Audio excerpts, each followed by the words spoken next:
يا أيها الناس قد جاءكم الرسول بالحق من ربكم فآمنوا خيرا لكم وإن تكفروا فإن لله ما في السماوات والأرض وكان الله عليما حكيما.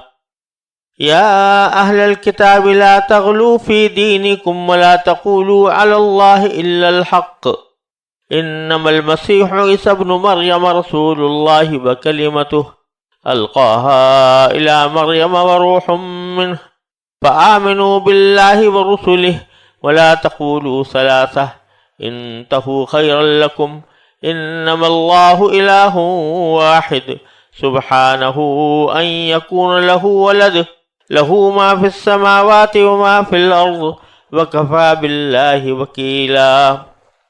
اے لوگو، یہ رسول تمہارے پاس تمہارے پروردگار کی طرف سے حق لے کر آ گئے ہیں. اب ان پر ایمان لے آؤ کہ تمہاری بہتری اسی میں ہے. اور اگر اب بھی تم نے کفر کی راہ اپنائی تو خوب سمجھ لو کہ تمام آسمانوں اور زمین میں جو کچھ ہے اللہ ہی کا ہے، اور اللہ علم اور حکمت دونوں کا مالک ہے. اے اہل کتاب، اپنے دین میں حد سے نہ بڑھو اور اللہ کے بارے میں حق کے سوا کوئی بات نہ کہو. مسیح عیسی ابن مریم تو محض اللہ کے رسول تھے اور اللہ کا ایک کلمہ تھا جو اس نے مریم تک پہنچایا، اور ایک روح تھی جو اسی کی طرف سے پیدا ہوئی تھی. لہذا اللہ اور اس کے رسولوں پر ایمان لاؤ اور یہ مت کہو کہ خدا تین ہے. اس بات سے باز آ جاؤ کہ اسی میں تمہاری بہتری ہے. اللہ تو ایک ہی معبود ہے، وہ اس سے بالکل پاک ہے کہ اس کا کوئی بیٹا ہو. آسمانوں اور زمین میں جو کچھ ہے اسی کا ہے، اور سب کی دیکھ بھال کے لیے اللہ کافی ہے. پچھلی آیتوں میں اللہ تبارک و تعالی نے منافقین کا ذکر کیا تھا اور ایسے اہل کتاب کا ذکر کیا تھا جو اپنے دین میں انہوں نے تحریف کر ڈالی تھی، اور ان کا انجام بھی بتایا تھا. اب یہ ساری باتیں کرنے کے بعد اللہ تبارک و تعالیٰ تمام انسانوں کو دعوت دے رہے ہیں کہ وہ دین حق کو قبول کریں. تو فرمایا یا ایھا الناس، یہ خطاب سارے انسانیت کو ہے کہ اے لوگو، قد جاءکم الرسول بالحق، کہ تمہارے پاس پیغمبر آ گئے ہیں.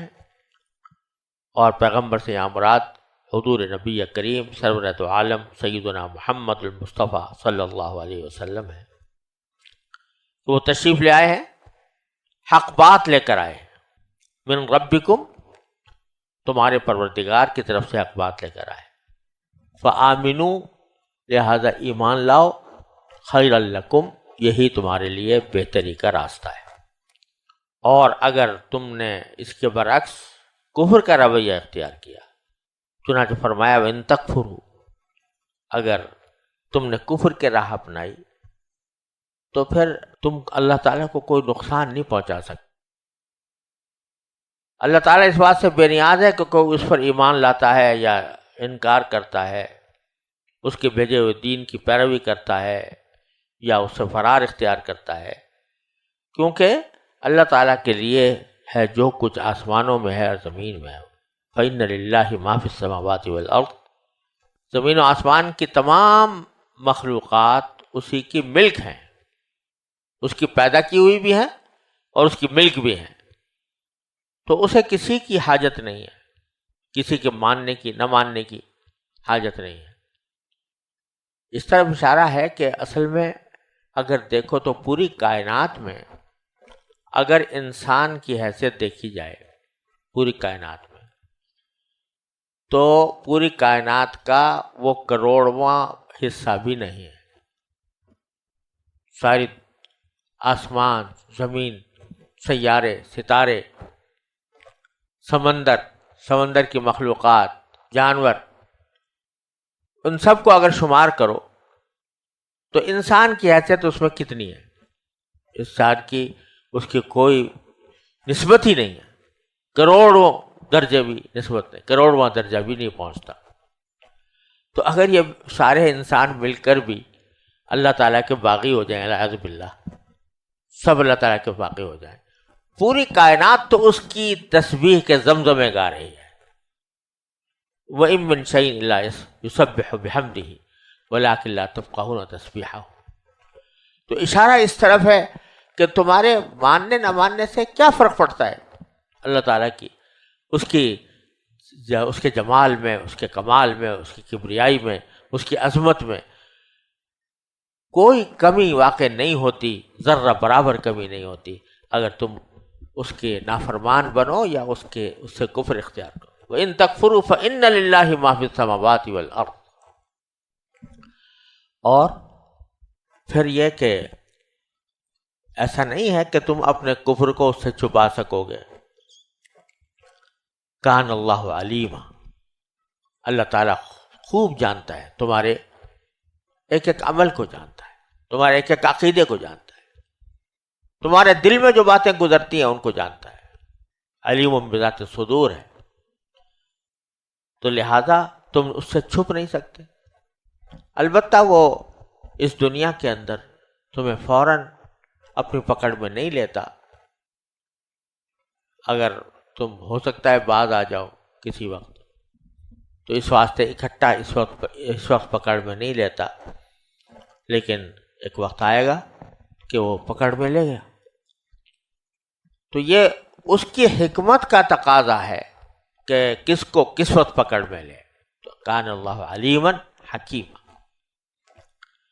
اب آگے اہل کتاب کو بڑی ہی مشفقانہ انداز میں نصیحت کی جا رہی ہے کہ یا اہل کتاب لا تغلو فی دینکم، اے اہل کتاب تم اپنے دین میں حد سے نہ بڑھو۔ لفظ جو استعمال کیا ہے قرآن کریم نے وہ ہے غلو، دین میں غلو نہ کرو۔ دین میں غلو کرنے کا کیا مطلب ہے؟ مطلب یہ ہے کہ دین کے نام پر آپ ایسی باتیں کرو کہ جو اللہ تعالیٰ کی مقرر کی ہوئی حدوں سے گزری ہوئی ہوں۔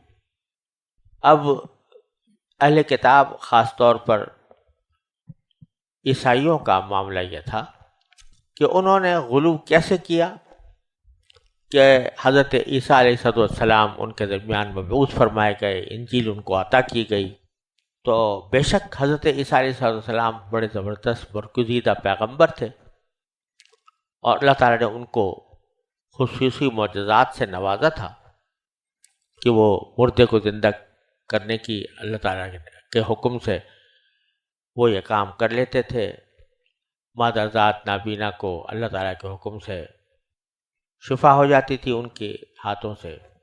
تو ظاہر ہے کہ وہ قابل تعظیم تھے، لیکن عیسائیوں نے اس تعظیم میں حد سے گزر کر غلو اختیار کیا کہ ان کو پیغمبر سے آگے بڑھا کر خدا بنا دیا، یا خدا کا بیٹا کہہ دیا، یا خدا کا اقنوم کہہ دیا۔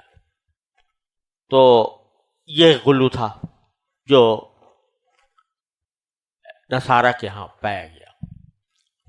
دوسرا غلو وہ ہے جو رہبانیت کی شکل میں آیا۔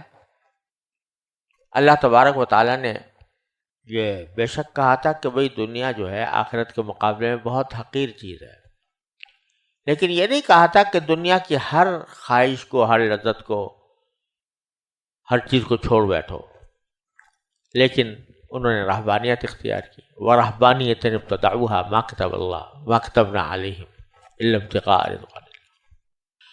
تو اس طرح غلو اختیار کیا تھا۔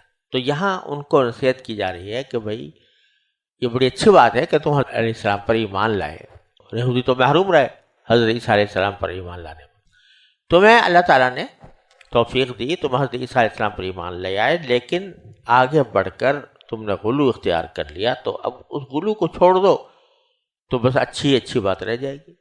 اور وَلَا تَقُولُوا عَلَى اللَّهِ إِلَّا الْحَقَّ، اللہ تعالیٰ کے بارے میں صرف حق بات کہو۔ یعنی یہ کہنا کہ حضرت عیسیٰ علیہ السلام وہ اللہ کے بیٹے تھے، یا خدا جو ہے وہ 3 اقانیم سے عبارت ہے اور ان میں سے ایک حضرت عیسیٰ علیہ السلام خود ہیں، تو یہ ایسی بات ہے کہ جو تم نے اپنی طرف سے گھڑ لی ہے۔ انجیل میں کہیں نہیں تھی، جو کتاب حضرت عیسیٰ علیہ السلام پر نازل کی گئی انجیل، اس میں کہیں یہ بات نہیں تھی۔ وہ اصل انجیل جو حضرت عیسیٰ علیہ السلام پر نازل کی گئی تھی وہ تو اللہ ہی جانے کہاں گئی اور کس طرح وہ محفوظ رکھا گیا۔ لیکن جو 4 انجیلیں اس وقت مشہور ہیں، متی، مرقس اور لوقا اور یوحنا، یہ 4 انجیلیں مشہور ہیں۔ ان 4 انجیلوں میں سے بھی کسی ایک انجیل میں بھی جو حقیقت میں انجیلیں نہیں ہیں، وہ انجیلیں نہیں ہیں جو اللہ تعالیٰ نے حضرت عیسیٰ علیہ السلام پر نازل فرمائی تھی۔ یہ تحریف شدہ سوانح ہیں حضرت عیسیٰ علیہ السلام کی، جو 4 افراد نے مرتب کی، اور عیسائی حضرات کا کہنا ہے کہ یہ الہام سے لکھی گئی، متی، مرقس، لوقا اور یوحنا۔ یہ 4 میں سے بھی باوجود ہے کہ یہ محرف ہیں، اس کے باوجود اس میں کوئی ایک جملہ ایسا نہیں ہے کہ جو خدا کے تثلیث پر دلالت کرتا ہو، کہ بھئی خدا 3 اقانیم سے عبارت ہے، ایک خدا ہے، ایک بیٹا ہے، ایک روح القدس ہے۔ تو ایسا پورے کہیں موجودہ انجیلوں میں، جس پر موجودہ نصرانی حضرات ایمان رکھتے ہیں کہ یہ الہامی ہیں، ان میں بھی کہیں یہ ذکر نہیں ہے، سجائے کہ حضرت عیسیٰ علیہ السلام پر نازل ہونے والی اصل انجیل میں اس کا ذکر ہوتا ہے۔ تو اللہ تعالیٰ فرماتا ہے جو کچھ تم کہہ رہے ہو یہ اپنی طرف سے ہے۔ یہ اصل میں حقیقت پولس جو شخص آیا تھا، اس نے یہ سارا عقیدہ ایجاد کیا اور اس کو پھر اب لوگوں پہ پھیلانے کی کوشش کی، لیکن انجیلوں میں کہیں نہیں کہ بھئی خدا 3 ہے، یا ایک خدا ہے، ایک بیٹا ہے، ایک روح القدس ہے، ان تینوں سے خدا مرکب ہے۔ تو اس لیے فرمایا وَلَا تَقُولُوا عَلَى اللَّهِ إِلَّا الْحَقَّ إِنَّمَا الْمَسِيحُ عِيسَىٰ ابْنُ مَرْيَمَ رَسُولُ اللَّهِ وَكَلِمَتُهُ۔ مسیح عیسیٰ ابن مریم تو اللہ کے رسول تھے اور اللہ کا کلمہ تھے۔ اللہ کا کلمہ ہونے کا معنی یہ ہے کہ دنیا کے دوسرے انسانوں کے برعکس جو ماں باپ کے اتصال سے پیدا ہو، حضرت عیسیٰ علیہ السلام کو اللہ تعالیٰ نے کسی باپ کے بغیر محض اپنے کلمہ کن سے پیدا کیا تھا۔ جیسا کہ قرآن کریم میں کئی جگہ فرمایا کہ ہم جب کسی چیز کا ارادہ کرتے ہیں تو کہتے ہیں کن، یعنی ہو جا، فیکون، وہ ہو جاتی۔ تو حضرت عیسیٰ علیہ السلام کو بھی اللہ تعالیٰ نے اپنے کلمہ کن سے پیدا کیا، اس واسطے ان کو کلمہ کہا جاتا ہے، کلمۃ اللہ۔ اور اسی سے شاید عیسائی حضرات کو یہ مغالطہ لگا کہ جب کلمۃ اللہ کہا گیا تو کلام تو صفت ہے اللہ تعالیٰ کی اور صفت قدیمہ ہے، تو جب حضرت مسیح علیہ السلام کو صفت کلام، اللہ کی صفت کلام قرار تو گویا ان کو بھی ازلی، ان کا وجود بھی ازلی مانا گیا، کیونکہ صفات باری تعالیٰ ازلی ہے۔ لیکن حقیقت یہ ہے کہ یہاں باری تعالیٰ کی صفت کلام بحیثیت صفت کلام کے مراد نہیں، بلکہ اس کلمہ کا ذکر ہے، ورنہ کلام اللہ کہتے ہیں اللہ تعالیٰ، لیکن کلمہ کا ذکر ہے، جو کلمہ اللہ تعالیٰ نے ان کو پیدا کرنے کے لیے ارشاد فرمایا کہ کن، اس کی طرف اشارہ ہے، اس کو لے جانا کہ وہ صفت کلام ہے۔ صفت کلام کا نتیجہ یہ ہے کہ وہ عیسیٰ علیہ السلام بھی قدیم ہیں اور ازلی ہیں اور وہ خدا کا وہ قنوم ہیں، یہ بالکل غلط بات ہے۔ اور پھر فرمایا کہ یہ کلمہ ایسا تھا کہ القاہا الی مریم، کہ اللہ تعالیٰ نے یہ کلمہ جو ہے یہ پہنچا دیا تھا مریم علیہ السلام، کہ ان سے کہا کہ کن، پیدا کر دو، پیدا ہو گئے۔ وروح منہ، اور عیسیٰ علیہ السلام اللہ تعالیٰ ہی کی طرف سے پیدا کی گئی ایک روح تھی جو اسی کی طرف سے آئی تھی، اللہ تعالیٰ کی طرف سے آئی تھی. یعنی عام ارواح جو ہیں وہ جسم کے اندر آتی ہیں باپ کے واسطے سے، ماں اور باپ کے ملاپ سے پیدا ہوتی ہے. لیکن یہ روح ایسی تھی کہ جو اللہ تعالیٰ نے براہ راست اپنے کلمہ کن کے ذریعے حضرت مریم کے جسم سے پیدا فرمائی اور دنیا کو ایک معجزہ دکھلایا.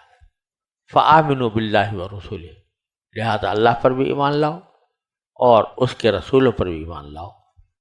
ولا تقولوا ثلاثہ، اور یہ نہ کہو کہ تین ہے. یہ عجیب و غریب معاملہ ہے کہ عیسائی حضرات ہیں وہ تثلیث فی التوحید اور توحید فی التثلیث کے قائل. کیا معنی؟ کہتے ہیں خدا ایک ہے مگر تین ہے، اور تین ہے مگر ایک ہے. اب ایک صورت تو یہ ہوتی ہے کہ آدمی کسی چیز کے تین ہونے کی اس طرح تعبیر کرے کہ یہ ایک چیز، یہ دوسری چیز، یہ تیسری چیز، کیا تینوں الگ الگ ہیں. تو جب عیسائی حضرات کہتے ہیں کہ خدا اور اس کا بیٹا اور روح القدس، تو یہ نہیں کہتے کہ یہ تین الگ الگ چیزیں ہیں، کہتے ہیں کہ یہ ایک ہی ہے. اب ایک تین چیزوں کے ایک ہونے کا جو مفہوم ہماری اور انسان کی سمجھ میں آتا ہے وہ یہ ہے کہ تین چیزیں ایک اس وقت ہو سکتی ہیں جبکہ ان کو یہ کہا جائے کہ یہ تین اجزاء سے مرکب. تو کہتے ہیں کہ بھئی یہ تین جو ہے وہ ایک مجموعے کی صورت میں ایک بن گئے ہیں، اجزاء سے مرکب ہے. عیسائی حضرات یہ بھی نہیں مانتے، یعنی وہ خدا اور بیٹا اور روح القدس ان کو اجزاء نہیں مانتے خدا کے، کہ خدا کے جز ہیں. تو تین ہونے کے جو معقول راستے ہیں وہ دو ہی ہو سکتے ہیں. یا تو یہ کہ یہ کہا جائے کہ ہر ایک ان میں سے ایک مستقل وجود رکھتا ہے، اس لیے تین وجود ہیں. یا پھر یہ کہا جائے کہ ہر ایک ان میں سے جز ہے اور کل ان کا مرکب ہے، یہ کہا جائے. عیسائی حضرات دونوں باتیں نہیں مانتے، نہ مرکب مانتے ہیں اللہ تعالیٰ کو اور نہ متعدد مانتے ہیں. وہ کہتے ہیں کہ تین ایک ہے اور ایک تین ہے. اب یہ کس طرح ہے، اس کی کوئی عقلی توجیہ کیا ہے، کس طرح ہو سکتا ہے کہ تین چیزیں کو ایک قرار دیا جائے؟ اس کی کوئی قابل فہم کوئی تعبیر وہ حضرات نہیں کر پائے. اور بعض لوگوں نے جو کوشش کی ہے وہ اس کو ثابت کرنے کی، وہ در حقیقت ناکام رہے. تو وہ کہتے ہیں کہ اس طرح ہے کہ جیسے دماغ ہے، وہ دماغ جو ہے یہ علم بھی رکھتا ہے اور خود اپنا علم بھی رکھتا ہے. تو دماغ یہ خود اپنا علم رکھتا ہے، خود اپنی فہم رکھتا ہے کہ دماغ کوئی چیز ہے. تو ایک طرف دماغ ہے وہ عالم ہے اور دوسری طرف دماغ معلوم ہے، اور تیسری طرف اعلی علم ہے. دماغ ہی سے دماغ نے دماغ کو پہچانا، تو وہ دماغ بھی ہے، عالم بھی، معلوم بھی اور اعلی علم بھی. تو اس طریقے سے کہتے ہیں تین ایک ہو جاتے ہیں. لیکن یہ مثال بھی اس لیے غلط ہے کہ یہاں تین چیزیں نہیں ہیں، چیز ایک ہی ہے، اس کی حیثیتیں بدل رہی ہیں. ایک حیثیت سے وہ عالم ہے، ایک حیثیت سے وہ معلوم ہے، ایک حیثیت سے وہ اعلی علم ہے. اگر یہ کہتے کہ خدا ایک حیثیت سے خدا ہے، ایک حیثیت سے بیٹا ہے، ایک حیثیت سے روح القدس ہے، تو یہ بھی نہیں کہتے. یعنی کوئی یہ نہیں کہتا کہ حیثیتوں کا فرق ہے ان کے درمیان، بلکہ تین ہیں، تین ایک ہے، ایک ہے اور ایک تین ہے. تو نہ جز اجزاء کے قائل ہیں، نہ حیثیتوں کے قائل ہیں، نہ تعدد کے قائل ہیں. تو یہ ایک ایسا معمہ ہے جو حل ہو نہیں سکا کبھی بھی. بڑے بڑے فلاسفہ بھی پیدا ہوئے ان کے یہاں، اور انہوں نے اس قسم کی کوششیں بھی کی جیسے میں نے عرض کیا، لیکن وہ ناکام رہے. تو اور آخر میں جا کر یہ کہہ دیا کہ یہ جو ہے یہ متشابہات میں سے ہماری عقل سے خارج ہے. حالانکہ متشابہات جو ہوتے ہیں وہ کسی دین کا لازمی عنصر نہیں ہوتے. متشابہات ایسی چیزیں ہوتی ہیں کہ اگر آدمی اس کو نہ سمجھے تو اس سے کوئی فرق نہیں پڑتا. اور یہ تو سب سے پہلا عقیدہ ہے جس کے اوپر ایمان لائے بغیر آدمی عیسائی نہیں ہو سکتا. تو جو سب سے پہلا عقیدہ ہے وہی متشابہات میں سے ہو جائے. جیسے عقیدہ توحید ہے ہمارے یہاں، اس کو کوئی کہہ دے کہ جی یہ تو متشابہات میں سے ہے، اس کی سمجھ. متشابہات ایسی چیزیں نہیں ہوتی کہ جن پر ایمان لانا، جس کو سمجھنا، جس کے سمجھے بغیر آدمی مومن نہ ہو سکے، ایسی چیز متشابہات میں نہیں ہوتی. اس لیے فرماتے ہیں کہ لا تقولوا ثلاثہ، ارے بھائی یہ 3 بات کی بات چھوڑو، انتہوا خیر لکم، اس سے بعد آ جاؤ، یہی تمہارے لیے بہتر ہے. انما اللہ الہ واحد، اللہ تو ایک ہی ہے. سبحانہ ان یکون لہ ولد، وہ اس بات سے بہت پاک ہے کہ اس کا کوئی بیٹا ہو. اور آگے اس کی ایک بالکل سیدھی سی سادی سی دلیل بیان فرمائی کہ عام طور سے انسان کو اولاد کی حاجت ہوتی ہے اپنی مدد کے لیے، کہ وہ یہ چاہتا ہے انسان کہ میرے اولاد ہو تو میری دست و بازو بنے، میں اپنے کسی مقاصد کے اندر اس کو استعمال کروں، اس سے کام لوں. تو اللہ تبارک و تعالیٰ کا معاملہ تو یہ ہے کہ لہو ما فی السماوات و ما فی الارض. وہی بات یہاں پر دہرائی کہ آسمان و زمین میں جو کچھ ہے وہ اسی کا ہے.